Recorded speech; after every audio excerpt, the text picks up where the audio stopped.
स्वयं सम्मान मत चाहो, वो पॉइजन है।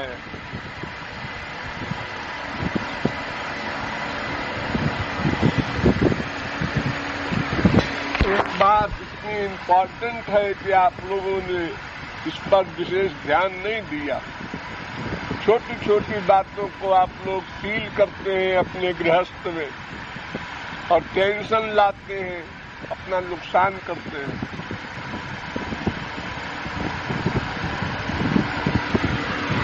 अनंत जन्मों का पापात्मा ये अंतःकरण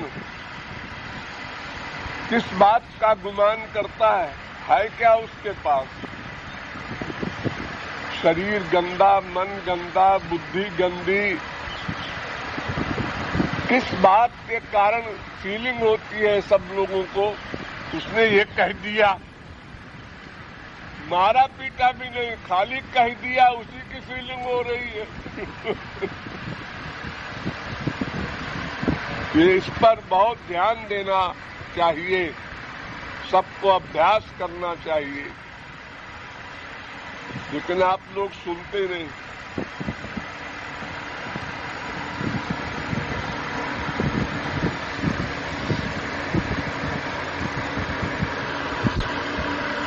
बाधा है भगवत भक्ति में, सबसे पहली और सबसे बड़ी बाधा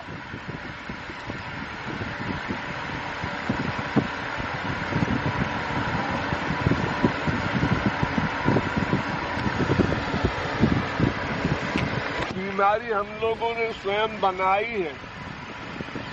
जब पैदा हुए थे तो कोई गाली दे, अपमान करे, कोई फीलिंग नहीं। थोड़े और बड़े हुए तो फीलिंग हुई, लेकिन 1 मिनट को मारपीट भी हो गई बच्चों में, फिर भी 1 मिनट बाद सब भूल भाल गए। जो जो बड़े होते गए तो फीलिंग को भी लंबी होती चली गई, यहाँ तक कि सारे जीवन उसने कहा था कि अपने घर पर से कि हम तुम गेट आउट, चले जाओ यहाँ से। अब मैं उसके घर में कदम नहीं रखूंगा, पूरी जिंदगी भीष्म प्रतिज्ञा है। फिर उसका चिंतन, मनन, कीर्तन, भजन सब करते हो पूरी लाइफ। क्या मिला उससे? मैं उसके घर कभी नहीं गया मृत्यु पर्यंत। अरे तो घर नहीं गए तो क्या बिगड़ गया उसका? तुमने अपना नुकसान किया चिंतन कर करके दुश्मनी का।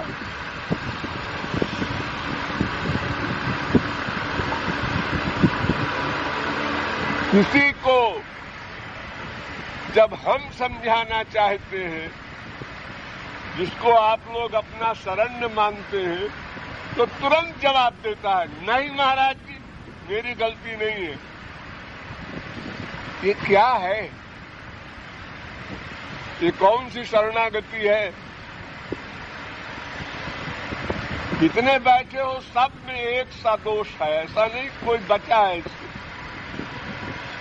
बाद में भले वो फील करे कि मुझे नहीं बोलना चाहिए था, महाराज जी ठीक है कहते हैं, लेकिन उस समय तो बोल जाएगा सीधा, नहीं महाराज जी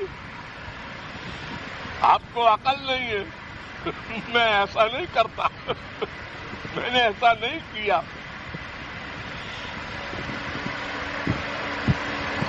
जब एक पर्सनैलिटी के साथ तुम लोग नहीं निभा सकते तो सारे संसार के साथ कैसे निभाओगे?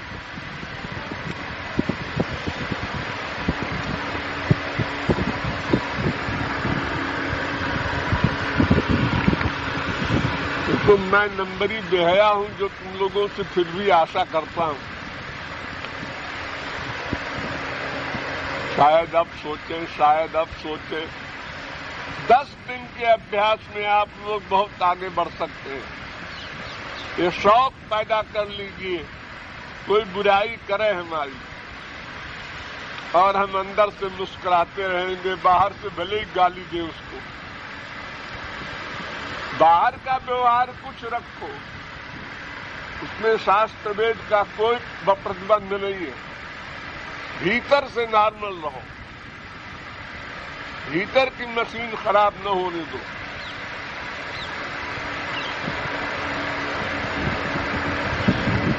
शरीर स्वस्थ रखो, कपड़ा चाहे सस्ते से सस्ता पहनो, और शरीर रोगी है और 2000 की साड़ी पहन लिया तो फायदा क्या हुआ? दुख तो मिल ही रहा है शरीर का। ऐसे ही मन को ठीक रखो, इंद्रियों से चाहे जैसा व्यवहार करो, तो अलग अलग व्यवहार करना पड़ेगा संसार में। बच्चा गलती करता है, डांटना पड़ेगा, लेकिन वो क्रोध से नहीं, एक्टिंग से।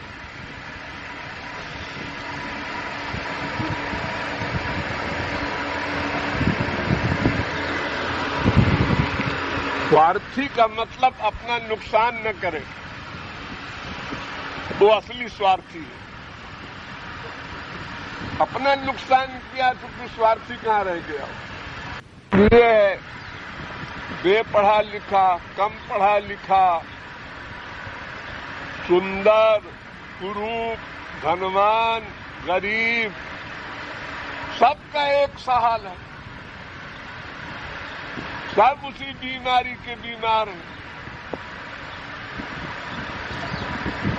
अगर कोई ऐसा हो कि हमारा ऐश्वर्य इंद्र के समान है, हमारे पास धन कुबेर के समान है, हमारे पास बुद्धि बृहस्पति के समान है, हमारी प्रतिष्ठा गणेश जी के समान है, जैसे रावण था, यमराज भी उसके चरण दबाया करता था, तो ऐसी पर्सनैलिटी अगर अहंकार करे तो कोई आश्चर्य नहीं, ठीक करता है। लेकिन जिसका कुछ भी स्वरूप नहीं, ऐसे कूड़ा कबाड़ा, वो भी अहंकार करे, उसको भी फीलिंग हो, हमको बेवकूफ कह दिया तो तुम सर्वज्ञ कब थे? तुमको बेवकूफ कह दिया तो क्या कुल्हाड़ी मार दिया तुम्हारे ऊपर? अरे तुम बेवकूफ तो हो ही, किसी ने कह दिया तो क्या नई बात हो गई? नहीं कहता कोई तो भी अंदर से तो फील करता ही है, वो ये बेवकूफ है, ये बेवकूफ है, मैं समझदार हूं। अरे वो बेवकूफ है जो उसने तुमको बेवकूफ कह दिया, लेकिन तुम बेवकूफ हो जो बेवकूफ शब्द से बेवकूफ बन गए, फील किया, अपना नुकसान किया।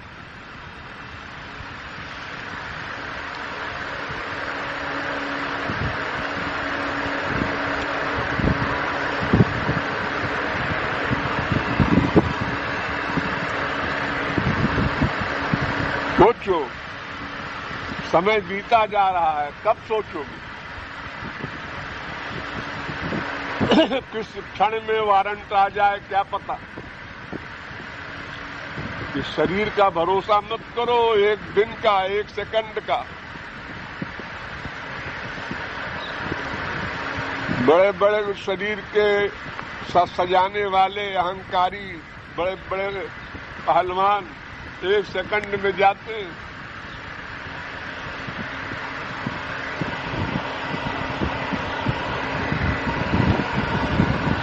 वहां ये नहीं देखा जाता इसके जाने से कितना बड़ा नुकसान होगा। 5-6 छोटे छोटे बच्चे हैं, कौन संभालेगा? अरे लाभ टाइम हो गया, बच जाइए, हो गया। तुम अच्छे बच्चों के जिम्मेदार नहीं हो, जबरदस्ती तुम अपने को मानते हो कि हम सब कुछ करते हैं। सबका कर्म अपने अपने साथ है, उसको भोगना पड़ेगा। तुम रहोगे तो, न रहोगे तो।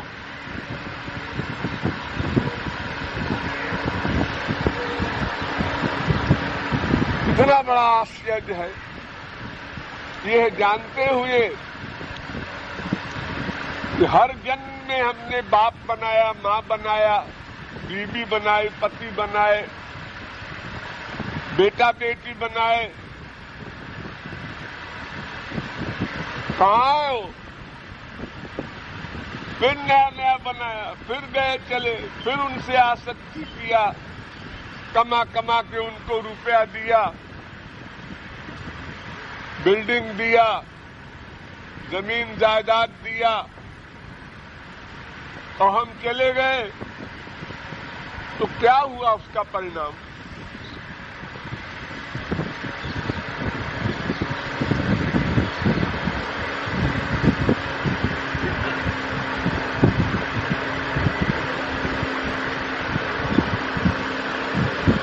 अपना परमार्थ बनाने की सोचो, दूसरे की चिंता करते हो, अपनी चिंता करते नहीं। कितना बड़ा ये अज्ञान है कि अपनी चिंता करना स्वार्थी व्यक्ति का ये कर्तव्य है। इतने आदमी बैठे हैं, अगर इसमें बाहर से कहीं कोबरा सांप अंदर घुसने लगे तो फिर कोई नहीं देखेगा मेरी बीवी कहाँ है, बेटा कहाँ है, बेटी कहाँ है। सब भागेंगे अपने अपने शरीर लेकर के। ऐसे ही सोचना चाहिए।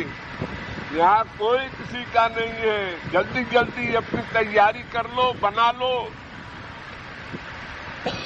लेकिन क्या होता है, कीर्तन के बाद यहाँ आप लोग बैठे या चले, दो आदमी साथ, क्या जबान चलती है संसारी बातों में, राधे राधे नहीं बोल सकते। और जो बातें करते हो उसका कोई लाभ नहीं है, हानि अधिक है। ये क्या है, जानते नहीं? क्या नहीं जानते? अरे 20 साल से आपके साथ में है, जानते नहीं भला? फिर ध्यान नहीं देते, लापरवाही है। तो ये कब तक चलेगी? जब तक मृत्यु न हो जाए कब तक चलेगी? देखा जाएगा मरने के बाद जो होगा, चारबाग सिद्धांत के अनुसार।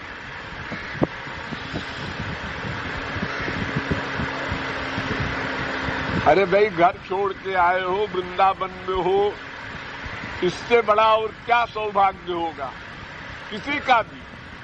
तो कम से कम यहां तो इतना कर लो कि हम किसी से कोई बात नहीं करेंगे।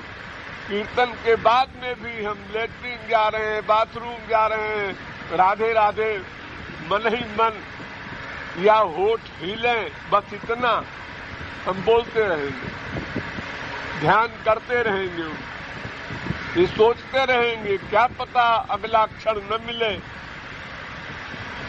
जो ये हम सुना करते हैं, अंत गति सो मति, तो अपने मन को लगाए रहो, लगाए रहो।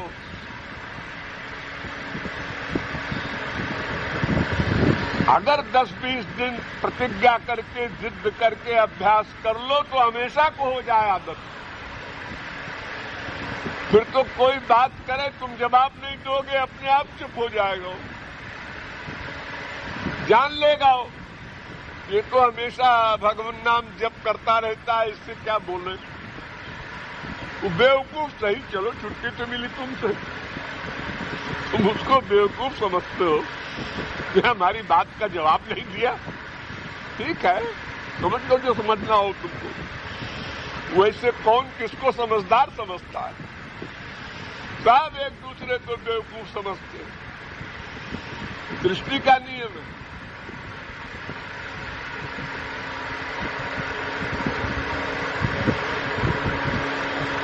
अगर बेवकूफ न समझते तो कम से कम गुरु जी ने जो उपदेश दिया है उसी का चिंतन करते। क्या कहा था गुरु जी ने? सोचो उसको बार बार। तुम समझते हो कि हमने लेक्चर समझ लिया, इसके बराबर कोई मूर्खता नहीं हो सकती। समझ लिया, दूसरे दिन कुछ रहा, तीसरे दिन और कम हो गया, चौथे दिन उड़ गया। बड़ा अच्छा बोले, बड़ा अच्छा समझाए। क्या समझाए थे? अच्छा समझाए थे, बस यही समझा हमने। उसका मनन करो तब प्रैक्टिकल होगा। जितना मनन करोगे वो मनन तुम्हें प्रैक्टिकल करा देगा, जबरदस्ती। जल्दी करो, जल्दी करो। उत्तिष्ठध्वम जागृयध्वम योक्तव्यम, वेद कहता है। उठो, जागो, और लग जाओ, भगवान में मन लगा दो। न स्वस्थ उपासित, कल का उधार मत करो। क्या उम्र थी प्रदीप की, क्या उम्र थी। बुलबुले बनते रहते हैं गोल गोल, वो बुलबुले कभी 10 सेकंड रह जाते हैं, कभी 25 सेकंड रह जाते हैं, कभी बने और फूटे। आयुष्यम जललोल बिंदु चपलम फेनोपमम जीवितम। सब लोगों को उसने ये कह दिया, मारा पीटा भी नहीं, खाली कह दिया, उसी की फीलिंग हो रही है। ये इस पर बहुत ध्यान देना चाहिए, सबको अभ्यास करना चाहिए, लेकिन आप लोग सुनते नहीं।